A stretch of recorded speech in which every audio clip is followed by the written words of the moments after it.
I think we're ready to go. Sorry about the delay, guys.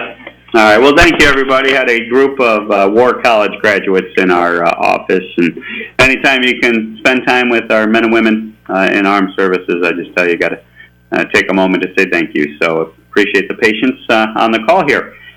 This week's call, I wanted to highlight our opposition that some of you may have seen already, but I think it's important to reiterate, and that is our opposition to the NFL and Roger Goodell's efforts to charge my fellow Buffalo Bills fans up to $900 to go to a game and tailgate in the parking lot there. I got to tell you, having been to the Buffalo Bills game with my family, with my son, with my daughter, with my wife, we have enjoyed the entire game experience up there at Orchard Park. And to see the Buffalo Bills go down this path of nickeling and diming the fans so that they can enjoy the tailgate experience before the game and after the game is just, to me, ridiculous. And so we wanted to call this out and ask the Buffalo Bills to reconsider their imposition of this charge and call on the NFL and Roger Goodell. When you have $15 billion profits a year in the NFL, really do we need to be charging our neighbors, our friends, these types of charges so that they can enjoy the tailgate experience at the game? To me, it's not fair, and I care about these fans, and I want to make sure they already pay enough for the tickets, that their voice be amplified to say enough is enough, and let's not hit them with this type of charge that is going to make the experience to one of the best NFL teams and stadiums in the league there in Buffalo just something more of a nightmare rather than the lifetime, long time, and family generational type of great memory that I can firsthand attest to, given my experience having been at those games and enjoying those games and seeing the best fans in all of the NFL right there in Buffalo. So that being said, I want to make sure we put our marker down on that request. All right, WAVR. Hi, Tom. Thank you for the opportunity. I want to center on the goings-on in Washington today, the contempt vote on A.G. Barr and the president's assertion of executive privilege, the Mueller report. Are we, as Congressman Nadler asserts, in a constitutional crisis? No. Obviously the Mueller report has come out. It has been redacted in accordance with law. Most of the redactions deal with grand jury testimony that has a long tradition of being kept secret, and rightfully so, as well as you got national security implications in some of the redactions. But the 400-plus pages have been released. I think the American people are very well qualified to make their own determination of what they think of that report. And we are not in a constitutional crisis because it is clear how this report was released and rolled out, was in accordance with law, and done, in my opinion, appropriately. Thank you, sir. Thank you. Matt Hummel. Hey, good afternoon, Congressman. How are you? Doing well, Matt. How you doing? Hey, not too bad, thank you. A couple of questions. I first want to ask a follow-up from your opening in regards to the Buffalo Bills situation. Is there anything that you and your colleagues, Chris Collins and Brian Higgins, can do in this situation to, I don't know if there's really much you could do, but at least speak out against the Bills in the NFL? Yeah, obviously, speaking out is a tool that we can deploy right here, right now. But obviously, it's a business, and those types of expenditures, those types of decisions potentially have tax implications, I guess. But at the end of the day, not interested in pursuing that as the top priority.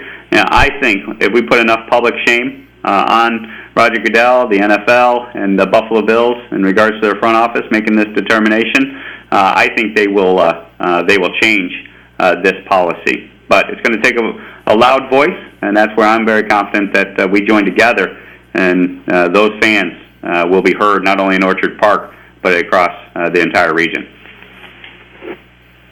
And I also wanted to ask, and please correct me if I'm wrong, but the last development I've seen with the Great Lakes Restoration Initiative was the fact that President Trump did end up voicing his support for that. Where are we now today? Yeah, so obviously getting the White House to back off of their position when it came to funding of the Great Lakes Initiative, and then showing support puts us in a very good position as we negotiate this year's spending bill going forward. So, we are watching it, and we are participating in the negotiations for the budget that is going to have to be agreed to, and the spending bills that are going to have to be agreed to here. But we go into those negotiations and into those prioritization talks in a very positive position vis-a-vis where we were a few months back. All righty, thank you, Congressman. Yeah, thanks, Matt. Tap into Greater Ole. All right, Tom, I have no questions for you today. Just have a good one. Okay, great. Thank you. Jason Samples. Yes, good afternoon, Tom. Hey, good afternoon, Jason. Hey, I wanted to get your thoughts about Robert Mueller testifying. I know that the House Judiciary Committee is currently working with the Attorney General or trying to work through that issue, but I also understand they want to get Robert Mueller on the stand. And I did see a report in Politico.com that said the majority of House Republicans do want to see Mueller testify despite the president's opposition. Where do you stand on that? Do you think that would be a good thing for him to help clarify things when it comes to the report if he appears before the House Judiciary? So, obviously, first, I think we got to highlight the fact that the report, 400 pages of the investigative work, is out there for public consumption and digestion. I think, right now we're seeing the White House put the marker down that Mueller does not have to testify given the executive privilege and other items that they're deploying. I think this will be worked out in due time, but the fact of the matter is I really do believe the American people want us to solve the problems that are impacting them day to day. And the fact is that 400 plus pages is out there. The investigation's been going on for 2+ years. Millions of dollars has been spent. As they go down this path of impeachment, which I think is motivating most of this discussion in regards to not only the Mueller testimony but others items related to this. To me, that's their prerogative, but I really think the American people want us to focus on the problems impacting them day to day. And so when you talk about the problems affecting people day to day, obviously this is a distraction in Washington with your colleagues across the aisle having so much focus on this issue. What do you see as the biggest consequence to this in terms of legislation not being addressed as soon as possible or being expedited as soon as you would like it to see? Yeah, so I see things like drug pricing being pushed back because Democrats are focused on this impeachment path. I see things like finding an agreement on infrastructure, and now the $2 trillion mark that the White House is trying to get to, and maybe and we were working towards a $1 trillion mark in my mind. So infrastructure I see as something that's being pushed back on the prioritization. Things like retirement security that we've moved out of the House in a bipartisan way seems to be bogged down in the Senate to a degree.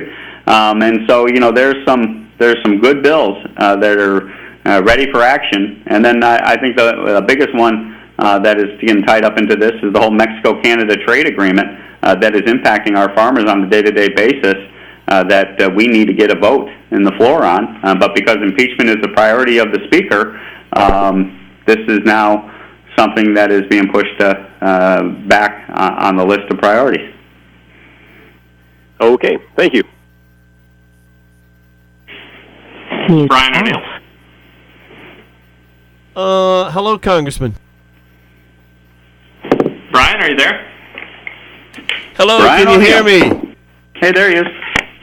Hello, Congressman Reed. Do you have a sense of how the Pagulas feel about the tailgate issue and Bills fans? I haven't heard from the Pagulas, and I'll let them speak for themselves. But obviously, this is a front office decision made with the Bills, with the NFL, and with Roger Goodell, and so we want to highlight across all of the spectrums, both the local organization there with the Buffalo Bills, as well as the national organization with the NFL, that this type of policy in particular there in Buffalo is not something they should do by nickel and diming the best fans in all of sports, and that's the NFL fans. Thank you. You've been muted. To unmute yourself, press the star key. Jerry Frank? Yes. Hi, Tom. Hey, Jerry.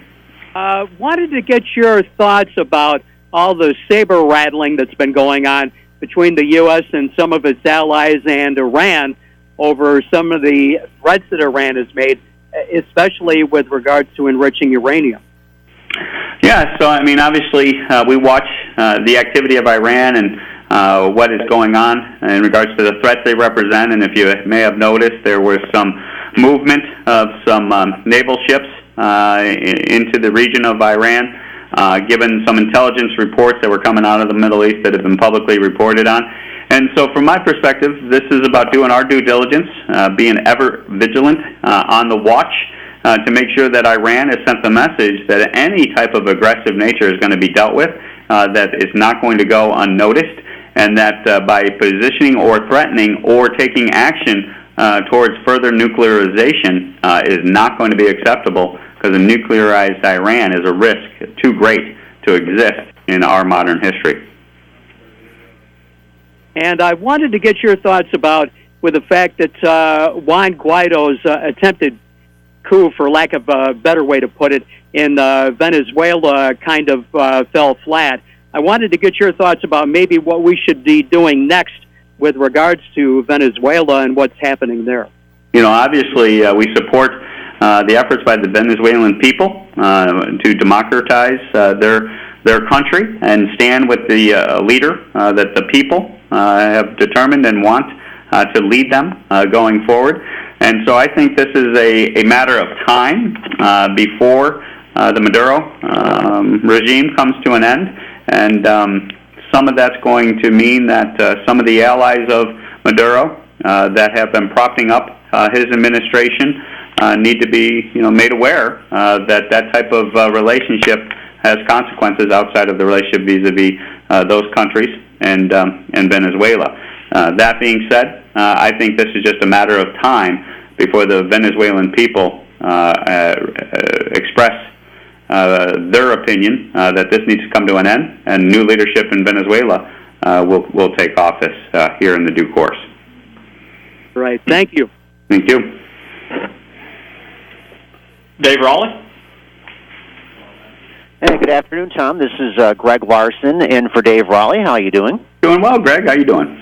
Doing good. Going back to the situation in Washington with the House vote going on with regard to Attorney General Barr and being in contempt of Congress, if the House does find Barr in contempt, what do you think will happen to the Attorney General? I've read that there are a bunch of different things that could happen to him, like fines or putting him in jail. What do you think will happen if he is found in contempt?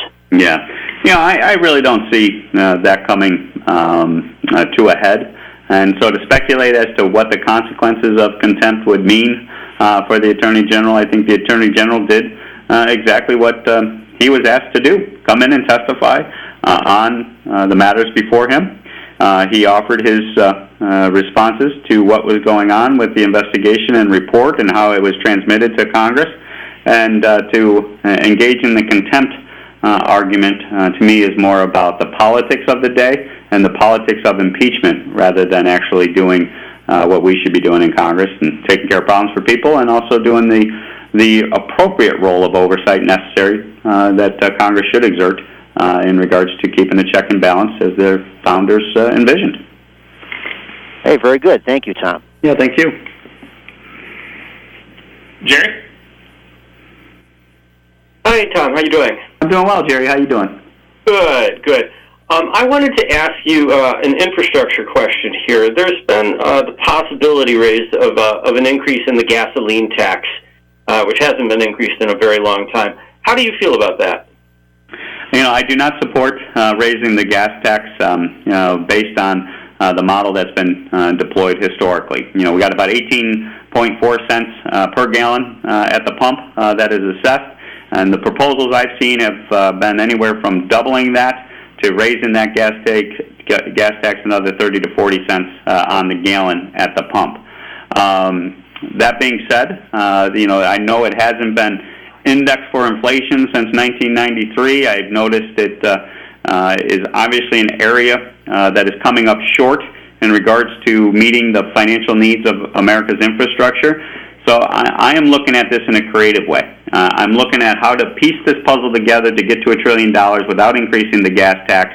That would include things like a potential vehicle miles traveled, using new sources of user fees in the autonomous driverless vehicle spectrum as a way to lease that spectrum and potentially get a user fee there. I'm looking at public-private partnerships in a creative new way, and then also potential partnering that with some deficit financing with, the president rolled out his Make America Great Again bonds. Some type of American bonding type of situation could be partnered with this to come up with a creative list to get to that $1 trillion worth of infrastructure need in America. Okay, I noticed that you're saying $1 trillion rather than the $2 trillion that the president was talking about last week. Yeah, I really think, $2 trillion is a huge mark. That's a huge amount of money. And I think what's more realistic is $1 trillion. And maybe, I'm trying to piece together, having spent a little bit of time looking at the revenue piece of this, is where can we come up with this revenue and partner with some of the bonding financing of it in a new creative way, and also using that public-private partnership. And I think $1 trillion is much more realistic to get bipartisan support that you need in order to get this to the finish line. Because you got to remember, you're going to need 60 votes in the Senate. That's going to require a high bipartisan vote of Democrats and Republicans coming together to rebuild America's infrastructure in the House. So I think $1 trillion is more realistic than $2 trillion. But if they can figure out a path to $2 trillion, Chuck, Nancy, and the president, let's see what they can put in black and white together as Democrats and Republicans in the leadership offices they represent. Okay, great. Thank you very much. Thank you. Eric from the Post-Journal. Hi, Tom. How are you doing today? Doing well, Eric. How you doing? Pretty good. So, kind of related to sports, I wanted to ask you if you have any opinions on the possibility that we might be bringing in the state smartphone sports betting. Some casinos are looking into this, and sounds like it's a little up in the air. So I was just wondering what your thoughts were on that. Yeah, I read some articles about that over the weekend where they were using some of the new technology, and I think that's what you're referring to, that some of the sports folks were looking at mobile betting, if you would. I'm going to defer to the states. I haven't really looked at the whole issue of sports betting, and obviously the Supreme Court issued its decision that opened up this door, and I'm going to defer to the state regulators in the state when it comes to this, because I think what works in New York may not necessarily work in Nevada, and what works in Iowa may not necessarily work in Florida. And so I would defer to the states in regards to how they're going to handle this potential industry as it grows. Okay. Sounds good. Okay. Thank you very much. Hey, thanks, sir. All right, that wraps up, folks. Well, thank you, guys. I really appreciate it, and we will talk to you next week.